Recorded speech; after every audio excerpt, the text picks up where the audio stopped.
It is not the man who has too little, but the man who craves more, that is poor. These were the words of Seneca, one of the greatest minds of ancient Stoicism. And today, I want to take you on a journey, a deep and powerful journey into a timeless truth, the Stoic approach to handling criticism with grace. Let's be real, every single one of us has been criticized. You, me, even the legends we admire. Whether it's a snide comment on your work, a family member questioning your choices, or the internet throwing shade from behind screens, criticism is everywhere. But here's the key, what you do with that criticism, that defines your character. You see, most of us react. We get angry, we feel hurt, we argue, we obsess over what they said. We let someone else's opinion infect our peace. But imagine this, someone says something cruel to you, and inside you feel calm. Not because you don't care, but because you've trained your mind to rise above it. That's the Stoic way. That's what the Stoic warriors of the past knew, and what we need now more than ever. Stoicism wasn't some abstract philosophy for people in togas sitting under marble columns. It was a way of surviving life's chaos, and thriving in it. Marcus Aurelius, the emperor of Rome, wrote in his private journal every night, not to show off, but to remind himself how to remain grounded. Epictetus, born a slave and crippled, became a master of self-control. Seneca faced betrayal and death with calm acceptance. These weren't soft men, they were warriors of the mind. They believed in one central truth: we cannot control what happens around us, but we can always control how we respond. That's where the power is. That's where freedom lives. So what is criticism, really? It's just someone else's opinion. That's it. Formed by their experiences, shaped by their insecurities, clouded by their egos. Sometimes it's valid. Often, it's not. But it's never a definition of your worth. Seneca once said that it's not because things are difficult that we don't dare, it's because we don't dare that things are difficult. That applies to criticism too. We fear it too much. We give it too much power. But the moment we see it clearly, it loses its grip on us. The Stoics had a few weapons, mental techniques, that helped them stand tall even when the world tried to tear them down. One of them was the dichotomy of control. A simple idea, but life-changing: some things are in your control, and some are not. What someone says about you, not in your control. How you feel about it, totally yours. You don't get to control their mouth, but you own your mind. The moment you embrace this, you become unshakable. Another technique was Premeditatio Malorum, the premeditation of evils. Marcus Aurelius used to wake up and remind himself, today, I will meet with interference, ingratitude, arrogance, deceit. Why? So that when those things actually happened, he didn't flinch. He had already seen them coming. He was emotionally vaccinated. Imagine starting your day expecting resistance, not in a negative way, but in a prepared way. Suddenly, criticism doesn't hurt, it confirms your strength. Then there's the view from above.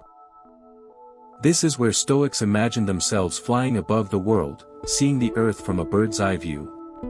Zooming out. You see your critics, your problems, your drama, all as tiny dots. In the grand story of the universe, do their words really matter? That tweet, that insult, that eye roll, in a week, it's dust. In a year, forgotten. In a lifetime, nothing. So why waste your inner peace on it? And finally, the Stoic mastery, turning criticism into fuel. Marcus Aurelius said, the impediment to action advances action. What stands in the way becomes the way. That's not just wisdom, that's alchemy. You take what was meant to hurt you, and you use it to grow. You let it refine you. Either the criticism contains truth, and you learn. Or it's nonsense, and you move on stronger. Either way, you win. And these aren't just theories. Let's talk about real men, under real fire.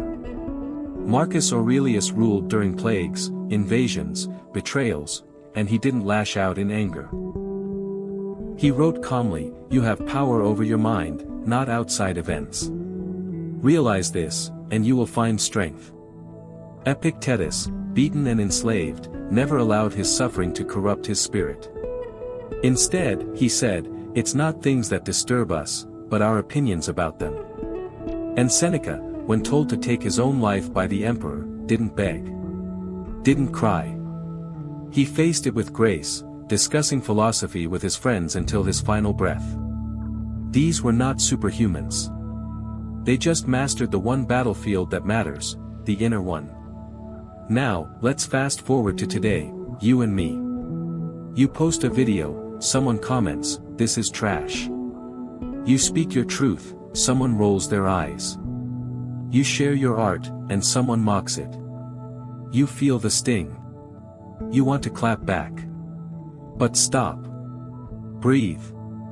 Ask, is this in my control? If not, let it pass. Is there truth in it? If yes, grow from it. If no, forget it. Either way, keep walking. Let your grace be your answer. When you do this often enough, you develop what I call Stoic armor. Not coldness, but calmness. Not indifference, but inner strength. You become untouchable, not because no one throws stones, but because you've become the mountain. And in those moments, remind yourself of these affirmations: I am not disturbed by opinions that are not mine. Let others speak, I keep my peace. Their words do not shape me. My response does. Repeat them. Let them sink in. Let them sharpen your spine and soften your heart. Here's the truth, brother, in a world where everyone is angry, reactive, offended, being calm is a superpower. Being kind when you're attacked, that's rare. Being graceful when the world tries to pull you down, that's stoic. So don't be glass, be granite. Don't be noise, be stillness. And never forget, criticism is not an enemy. It is either a teacher, or a test. You either learn from it, or you rise above it. The next time someone points a finger at you, smirks at you, judges you, stand tall, smile calmly, and say with your actions, I will not be harmed, because I choose not to be. That, my friend, is the Stoic way.